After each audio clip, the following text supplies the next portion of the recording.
اللہ کے بندے ہوتے ہیں ان کا رزق حلال اور طیب ہوتا ہے۔ دیکھو میری اور آپ کی قسمت میں جو لکھا ہے وہ ہمیں ہر صورت میں ملے گا۔ اب اس کو حاصل کرنے کے لیے ہم طریقہ حلال اختیار کرتے ہیں یا حرام کرتے ہیں، تو وہ طریقے کی وجہ سے وہ رزق حلال یا حرام ہو جائے گا۔ تو جو میرے مقسوم ہے وہ مجھے مل کے رہے گا۔ صحیح حدیث پاک ہے کہ جب بچہ شکم مادر میں 120 دن کا ہوتا ہے تو فرشتہ آ کے 3 چیزیں لکھ دیتا ہے، اس کا رزق بھی لکھ جاتا ہے، اس کی عمر بھی لکھ جاتا ہے، اس کا شقی اور سعید ہونا بھی لکھ جاتا ہے۔ میرے والد گرامی رحمۃ اللہ تعالی علیہ جب میں شعور کی آنکھ کھولی تو مجھے بارہا کہتے تھے کہ رزق تو اللہ نے کتے کا بھی لکھا ہے، تم تو انسان ہو، تو رزق لکھا ہوا ہے۔ مجھے اور آپ کو جو بھی مل رہا ہے وہ اس لکھے سے نہ کم مل رہا ہے نہ زیادہ مل رہا ہے، وہ لکھا مقسوم رزق ہے، اس کے اندر کمی بیشی نہیں ہے۔ ہاں اگر ہم خیر کے اعمال کریں اس میں برکت ہوگی، وہ مبارک ہو جائے گا، لیکن وہ مقسوم لکھا ملے گا۔ اب اس کو حاصل کرنا کیسے ہے؟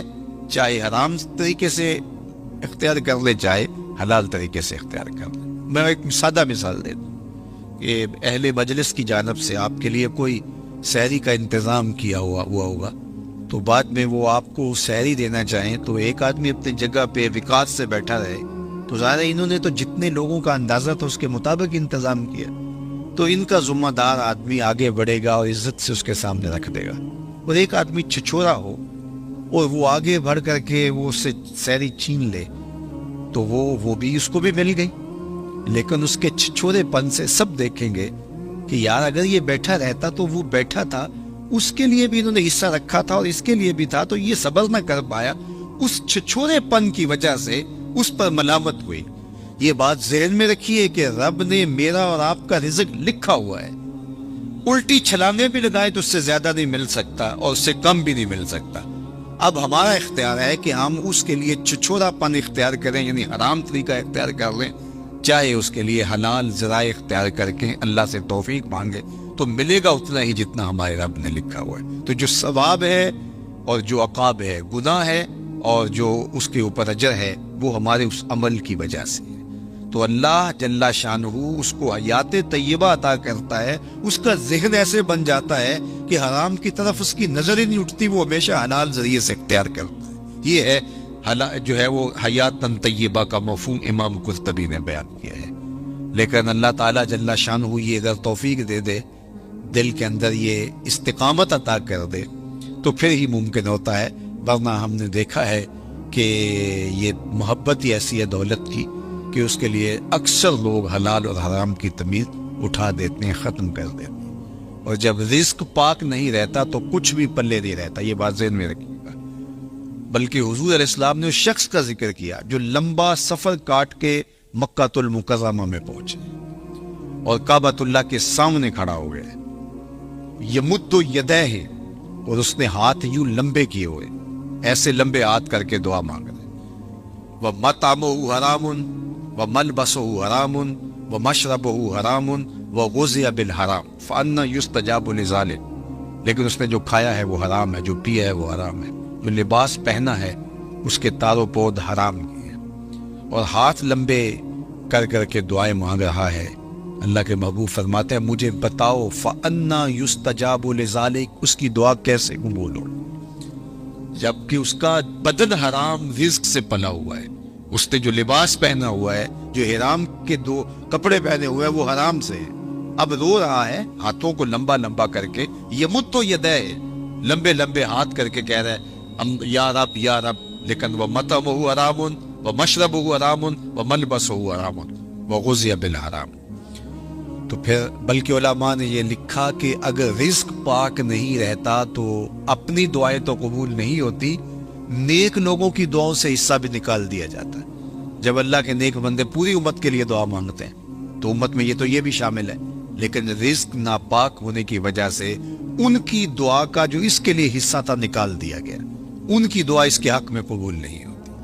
تو حلال جو ہے وہ حیات طیبہ کا امام قرطبی نے دوسرا مفہوم بیان فرمایا کہ رزق حلال اللہ اس بندے کو نصیب فرما۔ اللہ اکبر۔ تو اس کا ایک معنی، ایک مفہوم یہ بھی بیان فرمایا گیا کہ صبر کی توفیق، اور ایک مفہوم یہ بھی بیان فرمایا گیا استقامت علی الدین، دین کا پر استقامت، اور دین پر چلنے کی توفیقات کا نصیب ہونا۔ بعض لوگوں کو توفیق خیر کی نصیب نہیں ہوتی، اور وہ نیکی کا کام کرنا چاہیں بھی تو نہیں کر پاتے، اسباب ہی نہیں اس طرح کے، چونکہ یہ جو ہمیں اچھائی کی، نیکی کی توفیق ملتی ہے، یہ بھی اس کے کرم سے ملتی ہے۔ میری توفیق بھی تیرے کرم کا صدقہ، یہ قدم اٹھتے نہیں اٹھائے جاتے۔ تو بعض لوگ جو ہے وہ کوشش بھی کر رہے ہوتے ہیں، لیکن ان کی توفیقات ساتھ نہیں دے رہی ہوتی، اور پھر وہ دوبارہ پلٹ کے، میں نے بہت لوگوں کو دیکھا ہے کہ وہ ارادہ کرتے ہیں نہیں ہم اس طرح چلیں گے، ان کا دماغ یہ کہہ رہا ہوتا ہے کہ میں غلط چل رہا ہوں، مجھے صحیح چلنا چاہیے اور میں یوں چلوں، ارادہ بھی کرتے ہیں لیکن پھر پلٹ کے وہاں آ جاتے ہیں۔ تو اس کا کیا مطلب ہوا کہ توفیقات عزدی ان کے شامل حال نہیں، ان سے برائی کے اسباب ان کے لیے کھلتے ہیں، نیکی کے، اچھائی کے، خیر کے اسباب ان کے لیے نہیں کھلتے۔ لیکن حیات طیبہ کا مفہوم یہ ہے، جب کوئی بندہ اچھے اعمال کے ذریعے ایمان کی شرط کے ساتھ رب کو راضی کرنے میں لگ جائے، تو اس کا پھر حیات طیبہ کا دنیا کے اوپر مفہوم یہ ہے کہ اللہ اس کے لیے نیکی کو مقسوم کر دیتا ہے، اس کے قدم ہی اچھائی کی طرف اٹھتے ہیں، برائی کی طرف وہ جاتا ہی نہیں ہے، اور یہ اس کے لیے خیر کا راستہ ہوتا ہے۔ میں اور آپ دیکھیں، یہ حیات طیبہ جو اولیاء کی زندگی ہیں، یہ اللہ ہمیں بھی عطا کر سکتا ہے اگر ہماری طلب سچی ہو۔ جتنی محنت ہم دولت دنیا کے لیے کرتے ہیں، اور جتنے گھنٹے اس کے لیے کام کرتے ہیں، جتنی دماغ سوزی ہم اس کے لیے کرتے ہیں، کیا ہم اس سے آدھی محنت بھی دین کے حصول کے لیے کی؟ اگر ہم نے اتنی محنت کی اور ہمیں نہیں ملا تو پھر ہمیں شکوہ ہونا چاہیے، ہم نے تو محنت ہی نہیں کی۔ ہم کہتے ہیں یہ دین ویسے ہی مفت میں ہمارے ہاتھ آ جائے، کوئی محنت، کوئی مشقت نہ اٹھانی پڑے، جبکہ حصول زر کے لیے، حصول عزت کے لیے، دنیاوی مناصب کے لیے ہم کتنے پاپڑ بیلتے ہیں اور کیا کچھ نہیں کرتے۔ تو میں اور آپ دیکھیں کہ ہم نے اپنے آپ کو اچھائی کی راہوں میں ڈالنے کے لیے کیا عملی جدوجہد اور کوشش کی۔ اگر ہم نے کوشش کی تو میرا رب اس کوشش کے بدلے میں، اگر سچی کوشش ہو تو ضائع نہیں ہونے دیتا۔ وَالَّذِينَ جَاهَدُوا فِينَا لَنَهْدِيَنَّهُمْ سُبُلَنَا، وہ لوگ جو اللہ کی راہ میں کوشش کرتے ہیں، اللہ فرماتا ہے میں ان کے لیے راستہ نہیں، راستے کھول دیتا ہوں، ایک راہ نہیں بلکہ سبلنا، ان کے لیے کئی راستے کھول دیتا ہوں، اور پھر ان کے لیے در کشادہ ہوتے چلے جاتے اور خیر کے دروازے کھلتے چلے جاتے۔ تو کسی کے لیے توفیقات الہیہ کا حاصل نہ ہونا، اور خیر کے دروازوں کا نہ کھلنا، اور شر کے دروازے ہی ان کے لیے کھلتے رہنا، تو یہ کسی شخص پر اللہ کا قہر و غضب ہے اور اللہ کی ناراضگی کی دلیل ہے، اور اس کو جو ہے وہ سارے کام کاج چھوڑ کے سچی توبہ کرنی چاہیے، تاکہ اس کے لیے خیر کے در کشادہ ہوں، اچھائی کے در کشا ہوں۔ یہ دنیا، یہ زندگی، یہ کائنات جس میں ہم رہ رہے ہیں، یہ ہمارا مقصود نہیں ہے، یہ بات ذہن میں رکھیے گا۔ اللہ تعالیٰ جل شانہ نے مقصود اپنی رضا کو ہمارا بنایا ہے، اور ہم یہاں دنیا میں آئے ہی اسی لیے۔ یہ دنیا بوائی کا موسم ہے، آخرت کٹائی کا موسم۔ بوائی کے موسم میں جو کسان مٹی سے مٹی ہو جاتا ہے، کٹائی کے موسم میں فصل وہی اٹھاتا ہے، اور بوائی کے موسم میں جس نے جو ہے وہ ہل چلایا نہیں اور بیج ڈالا نہیں، سہاگا دیا نہیں، جڑی بوٹیاں تلف نہیں کی اور پانی نہیں ڈالا، تو کٹائی کے موسم میں وہ فصل نہیں اٹھا سکے گا۔ دنیا کو آخرت کی کھیتی کہا گیا ہے۔ خوش نصیب اس دنیا کو آخرت کے لیے گزارتا، دنیا تو گزر ہی جانی ہے۔ یہ روزے کا مہینہ ہے، تو جو روزہ نہیں رکھتا دن تو اس کا بھی گزر جاتا ہے، اور جو روزہ رکھ کے گزارتا دن اس کا بھی گزر جاتا ہے۔ حضرت داتا گنج بخش علی اجویری علیہ رحمہ کے شیخ ابو الفضل الختلی فرماتے ہیں، دنیا یومن ولنا فیہا صومن، دنیا ایک دن ہے، ہم روزہ رکھ کے گزار رہے ہیں، گزر تو ہماری بھی جائے گی، اور جس نے عیش و عشرت میں گزاری گزر تو اس کی بھی جائے گی۔ لیکن آخرت کے مقابلے میں یہ دنیا ہے کتنی؟ اللہ اکبر، یہ ساری زندگی کتنی ہے؟ 60 سال، 70 سال، یہی ٹوٹل زندگی ہے نا، آج تو یہی زندگی ہے، چلو 100 سال لگا لیجئے گا۔ اور آخرت کا ایک دن مقدارہ 50,000 سنہ، قرآن نے کہا کہ آخرت کے ایک دن 50,000 سال کے برابر ہو. 50 سال کے برابر نہیں، 100 سال کے برابر نہیں، 50,000 سال کے برابر ایک دن. اور یہ ساری زندگی 60 سال کی، اور اس میں بھی 8 گھنٹے روز سوئے تو تیسرا حصہ تو سو کے گزار دیا. تو اگر 60 سال زندگی ہے، 20 سال تو گزر گئے. 20 سال سو کے گزارے، باقی 40 سال ہے. اس میں کوئی بچپن کی مدہوشیاں، کوئی بڑھاپے کے دھکے. روزانہ 1 گھنٹہ بھی واش روم میں گزارے، 2 سال تو یہ بھی نکل. میرے ایک دوست نے مجھے حساب نکال کے دیا کہ 17 سال بچتے ہیں اگر 60 سال زندگی. چلو 25 سال لگا لے، 30 سال لگا لے. وہ قصاب کہتا ہے یہ جو آپ کو جانور دے رہے ہیں نا، قربانی کے دن آ رہے ہیں آگے، وہ کہتا ہے یہ جو آپ کو بیل دے رہے ہیں یہ ویسے 5 من کا ہے، لیکن صافی گوشت 3 من نکلے گا. 2 من انتڑیوں میں چلا جائے گا، وہ ساروں پاؤں میں چلا جائے گا، باقی صافی گوشت جو ہے وہ 3 من ہے. زندگی یوں تو 60 سال کی ہے، لیکن صافی زندگی 30 سال کی، 25 سال کی، 20 سال کی، یہ ہے زندگی.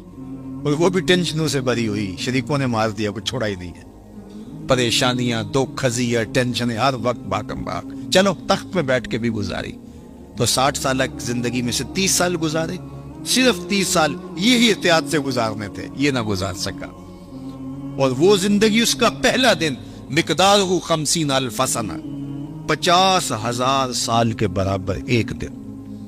ذرا حساب لگائے نا اس، اور وہ صرف ایک دن. اس کے بعد مینڈے کی شکل میں موت کو لا کے ذبح کر دیا جائے گا. موت آ گئی، موت کو بھی موت آ گئی، قصہ تمام. جہنم میں ہے تو پھنس گیا، مر بھی نہیں سکتا. اب تو مرنے سے بھی رہا نا. دنیا میں تو لوگ خودکشی کر لیتے ہیں، لوگ کیا کچھ نہیں کرتے. اب تو گھبرا کے یہ کہتے ہیں کہ مر جائیں گے. مر کے بھی چین نہ پایا تو کدھر جائیں. تو وہاں پھر موت بھی نہیں ہے. اور جن کو جنت کی راحت نصیب ہو گئی، پھر جو ہے ان کے لیے ابدی اور سرمدی زندگی، نہ ختم ہونے والی. تو ذرا دیکھیے یہ زندگی کیا ہے، صحرا میں پڑے ہوئے ایک ذرے کے برابر بھی نہیں ہے. اور وہ زندگی نہ ختم ہونے والی، نقطہ انجام ہی نہیں. یہ زندگی اچھی گزرنی چاہیے. میں نہیں کہتا کہ یہ زندگی اچھی نہ گزرے، لیکن فرض کرو اگر اچھی نہ بھی گزرے تو گزر ہی جائے گی نا. میر تقی میر نے کہا تھا، وہ ریشم و کم خواب پہ سر مست ہے تو کیا ہوا، رات اس کی بھی کٹ گئی جو کہ اور تھا. برہنہ بدن تھا، سردیوں کی رات تھی، زخم لگے تھے بدن پہ، بخار نے جو ہے وہ بےتاب کر رکھا تھا، اور کوئی باہر ریت کے اوپر پھینک گیا. کتنی لمبی رات ہوگی اس بیمار کے لیے جس کا کوئی تیماردار بھی نہیں ہے. ریت پہ کوئی پھینک گیا، بدن پر زخم ہے، چور ہے بخار سے، سردیوں کی لمبی رات ہے. سحر لانا کوئی آسان ہے؟ اللہ اکبر. جوئے شیر لانا، وہ جو غالب نے کہا تھا، وہ جوئے شیر لانے کے مترادف ہے. لیکن آخر کٹ ہی گئی نا. جتنی بھی لمبی رات ہے، نقطہ انجام تو ہوگا نا. لیکن وہ رات پڑ گئی تو اس کا نقطہ انجام نہیں ہے، وہ ختم ہی نہیں ہوگی. چونکہ موت کو بھی موت آ گئی، تو اس سے بڑا احمق کوئی نہیں جو اپنی آخرت کو برباد کرتا ہے. یہ دنیا سوارے، اچھی دنیا زندگی گزارے، اللہ کی دی ہوئی نعمتوں سے بھرپور تلذذ حاصل کرے، لیکن آخرت کے سودے پر نہیں، آخرت کی قیمت پر نہیں. تو اللہ جل شانہ حیات طیبہ اپنے بندوں کو دیتا ہے کہ وہ اس زندگی کو آخرت کے لیے گزارتے. جہاں جتنا رہنا ہو وہاں اس حساب سے انتظام کیا جاتا ہے. میں ایک دفعہ اٹلی سے گزر رہا تھا تو مجھے وہاں کچھ نوجوان منڈی بہت دن کے کہنے لگے کہ آپ ہمارے ساتھ اگر چائے پی لیں. تو میں نے کہا چلتے ہیں. تو ان کے ہاں چائے پینے گیا تو وہ چھوٹا سا گھر تھا ان کا، اور جس میں کوئی تقریباً 20-25 نوجوان رہ رہے تھے. وہ جو ہے وہ انہوں نے چارپائیاں جوڑ کے یوں رکھی ہوئی تھی اور اپنا کھانا بھی پکاتے تھے. تو میں حیرت زدہ ہوا اور میں نے کہا کہ آپ 20-25 سے چھوٹے سے گھر میں رہ رہے ہیں تو کوئی بڑا گھر لے لیں. تو وہ مجھے ہنس کے کہنے لگے حضرت ہم یہاں کمائی کرنے آئے ہیں، عیش نہیں کرنے آئے. تو آپ اگر آئے نا ہمارے علاقے منڈی بہت دن میں تو ہمارے 6 کنال کے بنگلے بن رہے. تو میں نے کہا یہی تو میں سمجھانے آیا ہوں کہ جہاں جتنا رہنا ہو وہاں اتنا انتظام کیا جائے.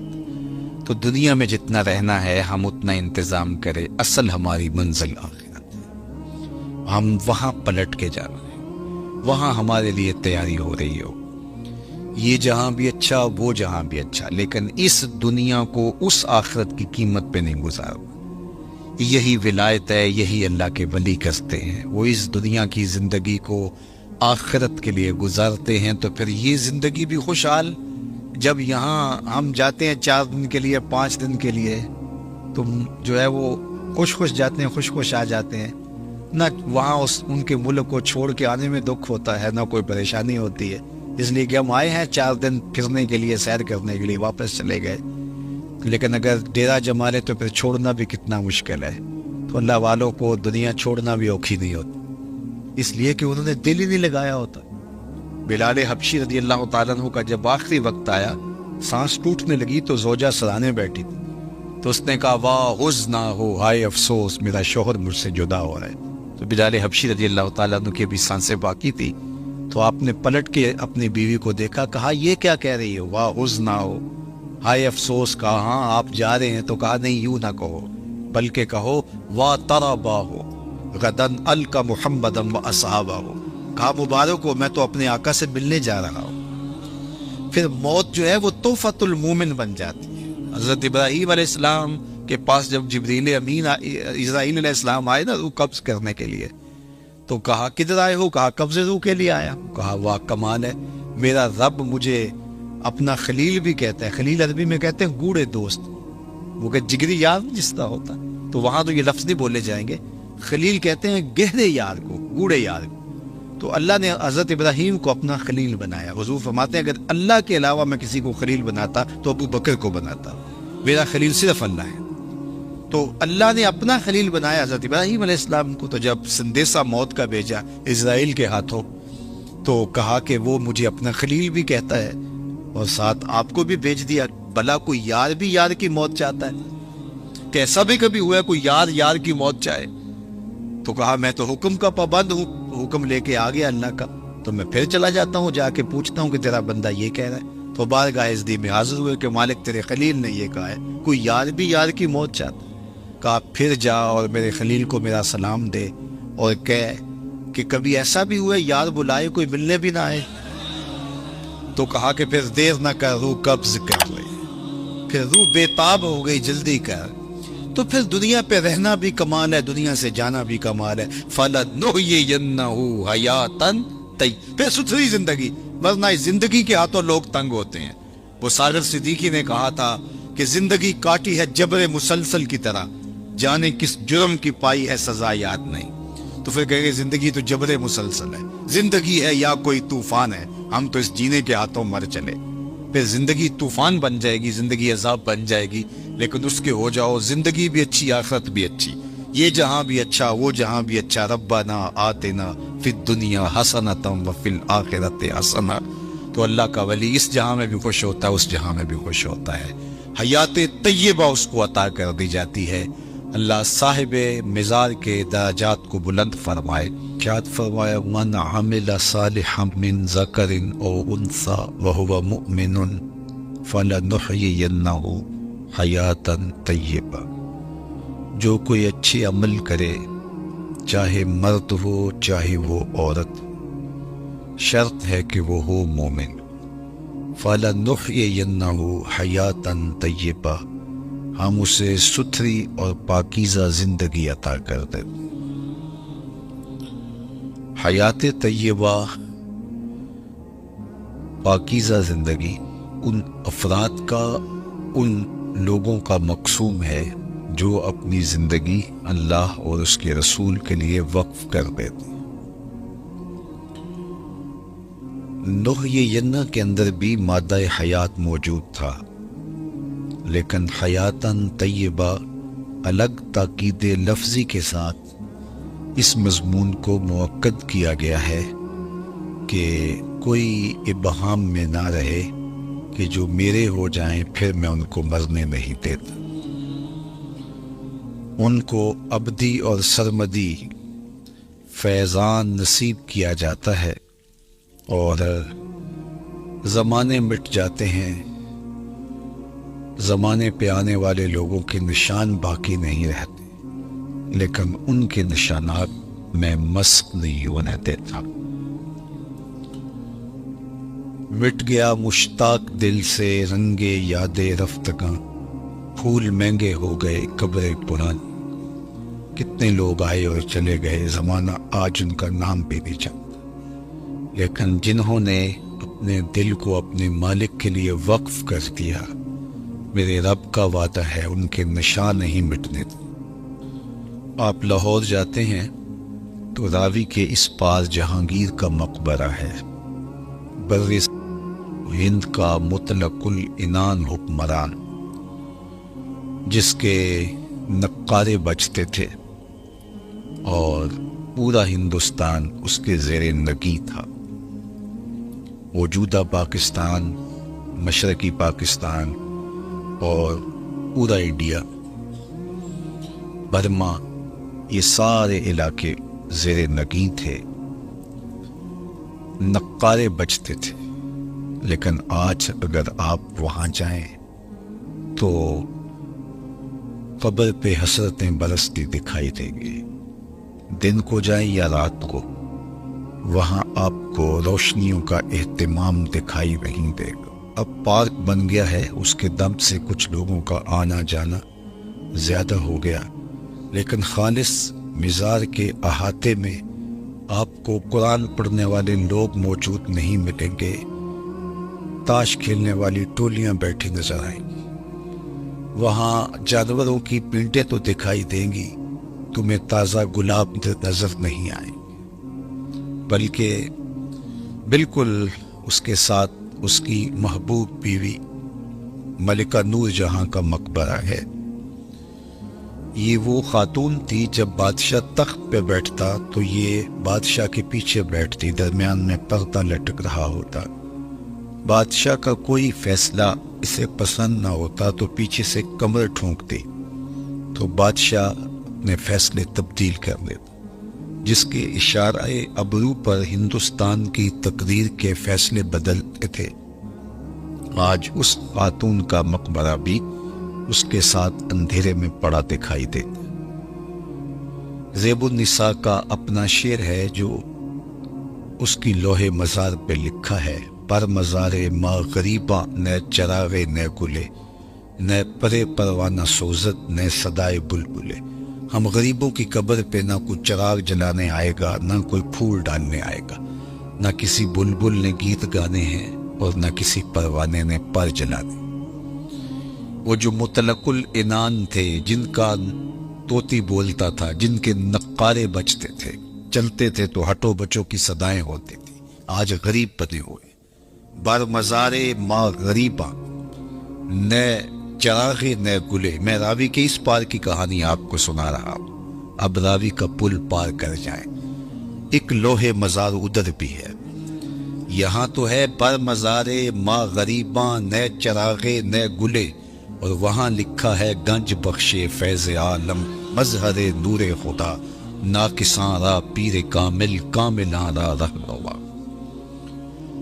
یہاں تو دن کے اجالوں میں بھی آپ کو لوگ دکھائی نہیں دیتے، لیکن وہاں رات کے اندھیرے میں چلے جائیں یا دن کے اجالے میں چلے جائیں، چھٹی کے دن چلے جائیں یا ورکنگ ڈے میں چلے جائیں، عید کے دن چلے جائیں یا جس دن شہر میں کرفیو نافذ ہو چکا ہو اس دن چلے جائیں، وہاں ہجوم عاشقاں دکھائے گا۔ حتیٰ کہ حد ہو گئی کہ جب بدطینت لوگوں نے اپنی کارروائیوں کا رخ مزارات کی طرف کیا تو داتا گنج بخش علی حجویری علیہ رحمہ کے مزار پر بھی بم دھماکہ ہوا اور ساری رات لاشیں اٹھائی جاتی رہیں، لیکن جب صبح کا وقت آیا تو ساری مسجد نمازیوں سے بھری ہوئی تھی۔ یہ میرے رب کا عہد ہے، میرے رب کا وعدہ ہے، فَلَنُحْيِيَنَّهُ حَيَاتًا طَيِّبَةً، ہم انہیں ستھری اور پاکیزہ زندگی دیتے۔ ایک تو ڈارون کا نظریہ ارتقاء ہے جو اس نے کہا اور مغرب نے اس کو ہاتھوں ہاتھ لیا کہ انسان بندروں کی مہذب شکل ہے۔ وہ کہتا ہے کہ یہ تہذیب پاتے گئے وقت کے ساتھ ساتھ اور آج موجودہ شکل میں ہے۔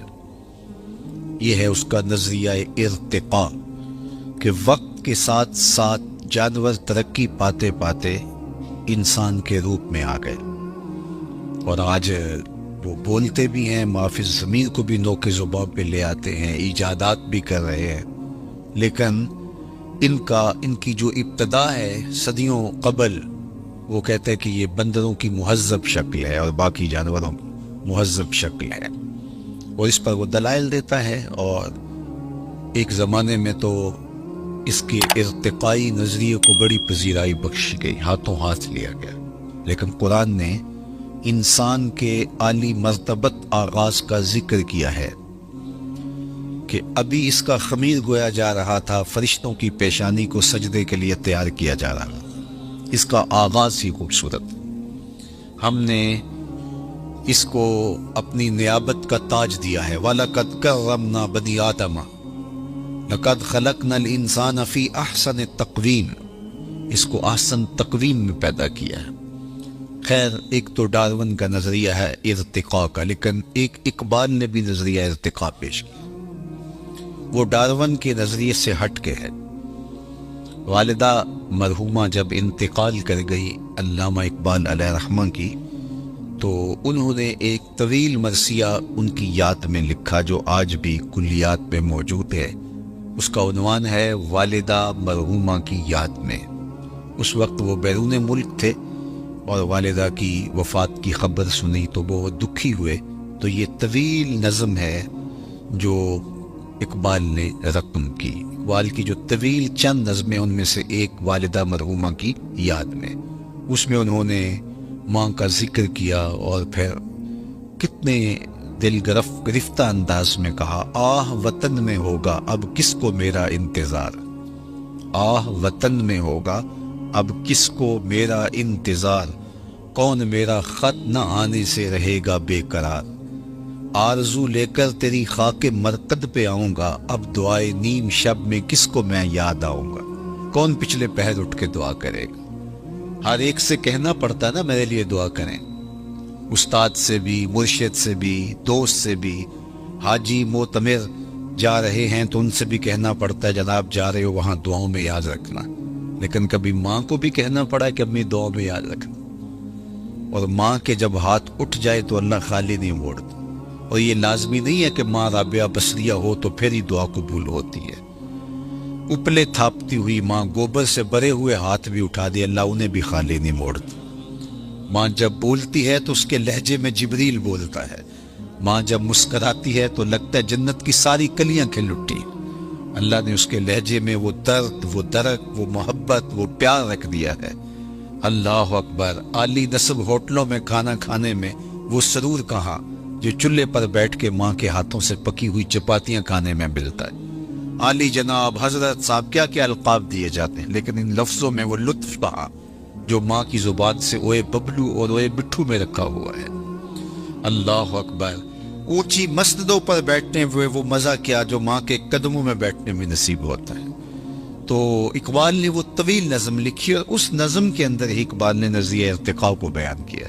یہ مضمون لمبا ہو جائے گا اگر میں اس کو تفصیل سے عرض کروں، تو اس میں اقبال نے جو ایک تو ڈارون کا نظریہ ہے ارتقاء کا کہ یہ مہذب شکل ہے بندروں کی اور دیگر جانوروں کی، لیکن اقبال نے جو نظریہ ارتقاء پیش کیا ہے وہ یہ ہے کہ ہر شے کی فطرت میں نمو کا جذبہ ہے، بڑھنے کا، آگے بڑھنے کا جذبہ ہے، اور وہ جذبہ ہی اس کی زندگی میں تحرک پیدا کیے رکھتا ہے۔ آگے بڑھنے کا جذبہ نہ ہو تو زندگی میں جمود طاری ہو جائے۔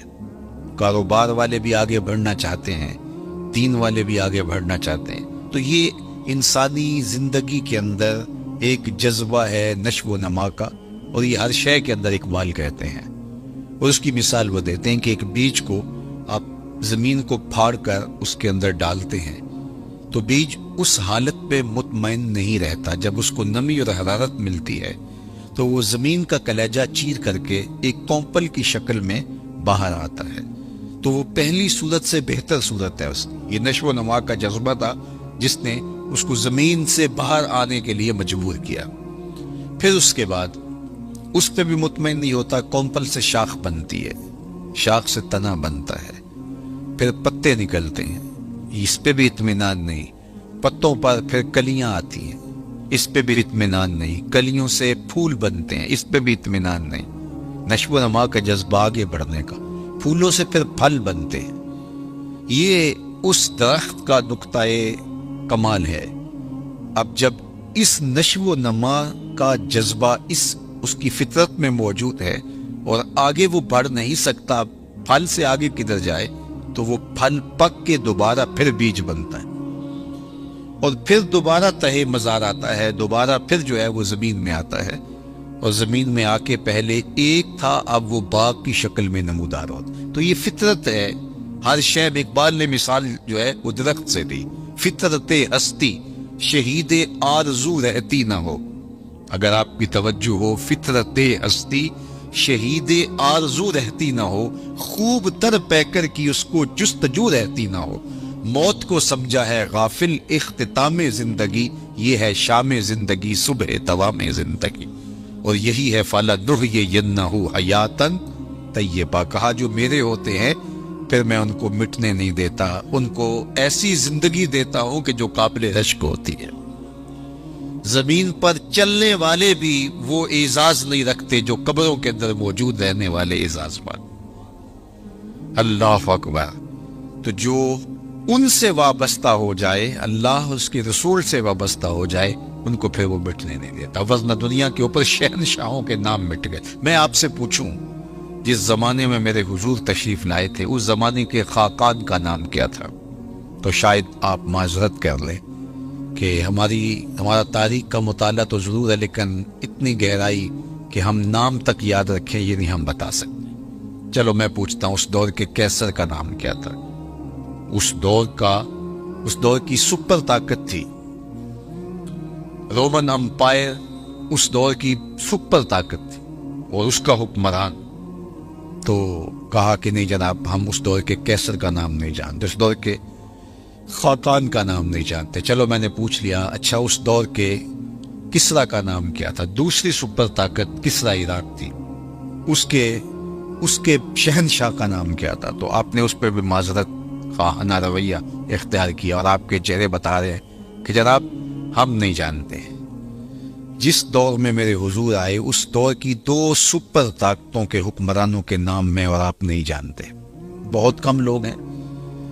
کیسر روم کا نام، کسرا ایران کا نام، خاقان کا نام، اور اس دور کے بڑے بڑے لوگوں کا نام آپ نے کہا جناب ہم نہیں جانتے۔ اچھا میں نے پوچھا اس مجلس میں ڈھونڈ کے جو سب سے کم عمر کا بچہ تھا کہ میرے حضور کے مؤذن کا نام کیا تھا؟ تو اس نے سر اٹھا کے کہا بلال حبشی۔ تو یار سلطنت روم کے شہنشاہ کا نام تو زمانے کو یاد نہیں ہے، کیسر روم کا نام اور کسرا ایران کا نام تو زمانے کو یاد نہیں ہے، لیکن میرے حضور کے مؤذن کا نام آج بھی زمانے کو یاد ہے۔ اللہ اکبر۔ میں ساری دنیا تو نہیں گھوما، لیکن آدھی کے قریب تو دنیا میں نے دیکھی ہے۔ جس ملک میں بھی گیا ہوں بلال حبشی کے نام کی مسجد ضرور دیکھی ہے۔ اقبال یہ کس کے عشق کا فیض عام ہے؟ اقبال کا لہجہ دیکھیے، اقبال یہ کس کے عشق کا فیض عام ہے؟ رومی فنا ہوا حبشی کو دوام ہے۔ کہ رومی شہنشاہ کا تو نام بھی زمانہ نہیں جانتا، لیکن بلال حبشی کا نام آج بھی دلوں کی تختیوں کے اوپر لکھا ہوا ہے۔ اللہ اکبر۔ ہمارے بزرگ فرماتے تھے کہ رنگ کالا تھا لیکن تھا کرموں والا، ہونٹ موٹے تھے، اللہ اکبر، ناک چپٹی تھی، لیکن نسبت رسول کی وجہ سے عزت کا وہ مقام ملا کہ آج بھی دل میں بلال حبشی کا نام آتے عشق جاگ اٹھتا ہے۔ وہ محبت، وہ پیار، وہ الفت اللہ جل شانہ نے حضور کے ساتھ ان کو جو نصیب کی تھی، اور اس کا صلہ کہ آج بھی ان کا نام ذکر ہے۔ تو کہا جو میرے ہو جائیں پھر میں ان کو مرنے نہیں دیتا، ورنہ دنیا کے اوپر تو سارے مرنے کے لیے آئے ہیں۔ شہنشاہ، کج کلا، بادشاہ، شاعر، ادیب، فلسفی، دانشور، کہاں آج زمانہ انہیں جانتا تک نہیں، لیکن وہ لوگ جنہوں نے اپنی زندگیاں اللہ اس کے رسول کے نام وقف کی۔ دولت انسان کو لافانی نہیں کرتی، اقتدار سے انسان کا نام باقی نہیں رہتا۔ بڑے اقتدار والے آئے اور زمانہ ان کو بھول گیا۔ ایک خاتون جو ہے وہ ڈھونڈ رہی تھی یونان کے اندر قبر، کسی نے کہا بڑھیا کیا ڈھونڈ رہی ہو؟ کہا یہاں میرا بیٹا سکندر دفن ہے. کہا کس سکندر کی بات کر رہے؟ یا تو بڑے بڑے سکندر چلے گئے، شہنشاہ چلے گئے، کج کلا چلے گئے، مٹ گیا مشتاق دل سے رنگے یاد رفتگاں، پھول مہنگے ہو گئے، قبریں پرانی ہو گئی. اور میاں صاحب کہتے ہیں جنہ باجو اسی پل نہیں سا جیندے، شکلیں یاد نہ رہی، سہ سہ جوڑ سنگت تے ڈٹھے، اوڑک وتھاں پئیاں، جنہ باجو ایک پل نہیں سا جیتے، شکلیں یاد نہ رہی.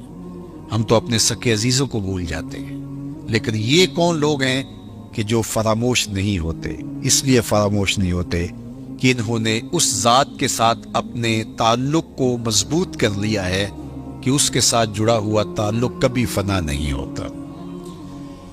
جب میں ایک قبرستان میں گیا تو وہاں مختلف شہنشاہوں کی اور بادشاہوں کی قبریں تھی، اور لکھا تھا سابقہ حکمراں فلاں، سابقہ حکمراں فلاں.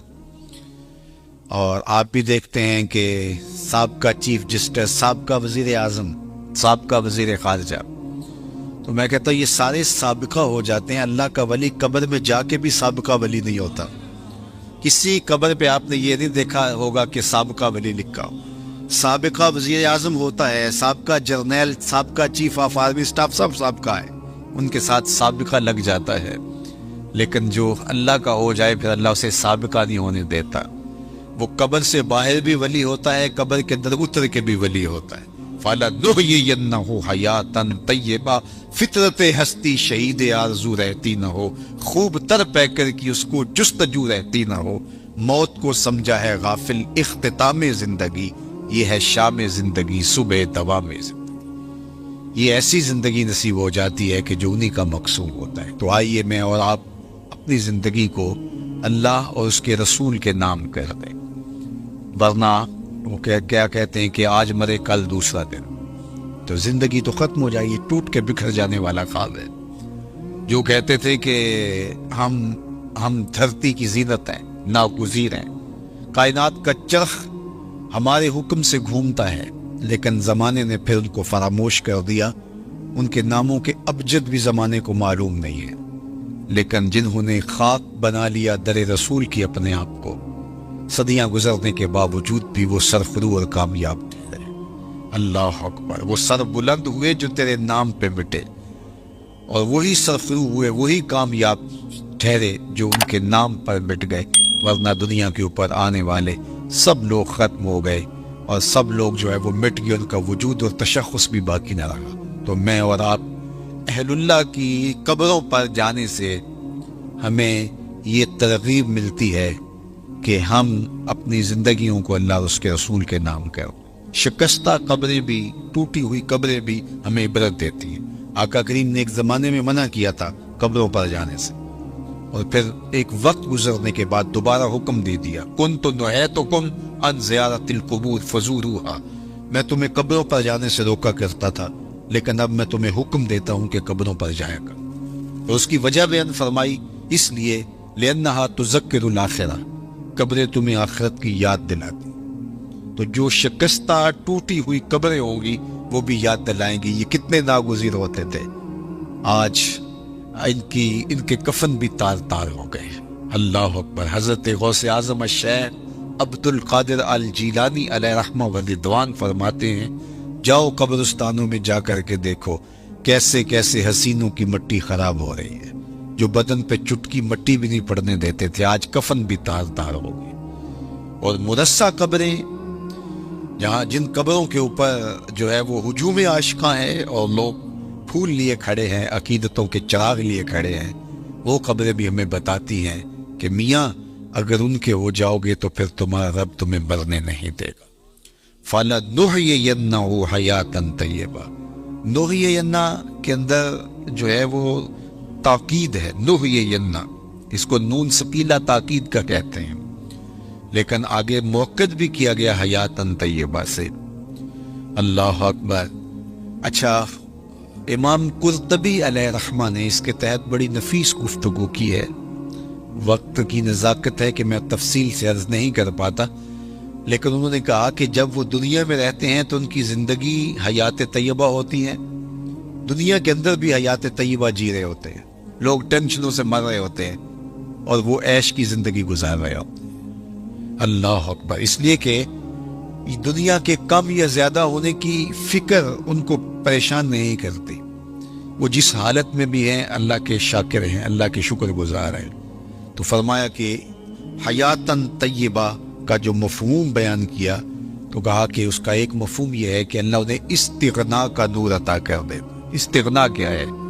کہ جو اللہ کی طرف سے نصیب ہوا اس پہ واہ راضی ہو, جس حالت میں بھی رکھے اس پہ راضی. مل گیا تو پھر بھی ٹھیک, نہیں ملا تو پھر بھی ٹھیک, کہ یہ دونوں حالتیں اس کی طرف سے ہیں تو بس مجھے مل گیا تو تا بھی ٹھیک, نہیں ملا تو. اور اس کے برعکس لالچ, تو لالچ جو ہے وہ زندگی میں کبھی بھی بندے کو چین اور سکون نہیں لینے دیتا. حال من مزید, آگے بڑھنے کی اور زیادہ دولت کی خواہش اس کو بے سکون رکھتی ہے. کوزائے چشم حریصاں پر نشد تا صدف کانے نشد پر در نشد. رومی علیہ رحمہ فرماتے ہیں حریص کی آنکھ کا پیالہ نہیں بھرتا, اور اس کی وجہ کیا فرماتے ہیں کہ جو آنکھ ہے اس کو صبر کا پانی بھرتا ہے. پیٹ بھر جاتا ہے, آنکھ نہیں بھرتی, تو اس کو صرف صبر کا پانی بھرتا ہے, یہ قبر کی مٹی بھر سکتی ہے. ورنہ جو ہے وہ آرزویں انسان کو دیوانہ رکھتی ہیں, اور دولت ہونے کے باوجود بھی قرار قلب نصیب نہیں ہوتا. اور دوسری جانب جس کو استغنا کی دولت نصیب ہو گئی تو پھر وہ جس حالت میں بھی ہے اس کو قرار قلب نصیب ہے. تو طمانینت قلب یہ دولت ہے. تو یہ اللہ اس بندے کو دیتا ہے جو ایمان کی شرط پر صالح اعمال بجا لاتا ہے. پھر اس کے پاس تھوڑا ہے تو پھر بھی خیر ہے, زیادہ ہے تو پھر بھی خیر ہے. اگر زیادہ ہے تو اللہ کی مخلوق کے لیے نفع کا ذریعہ ہے, اگر تھوڑا ہے تو پھر بھی وہ اس پر صبر اور شکر کرتا ہے. اللہ اکبر. تو ایک معنی اس کا استغنا بیان فرمایا. دوسرا معنی الرزق الحلال, امام قرطبی نے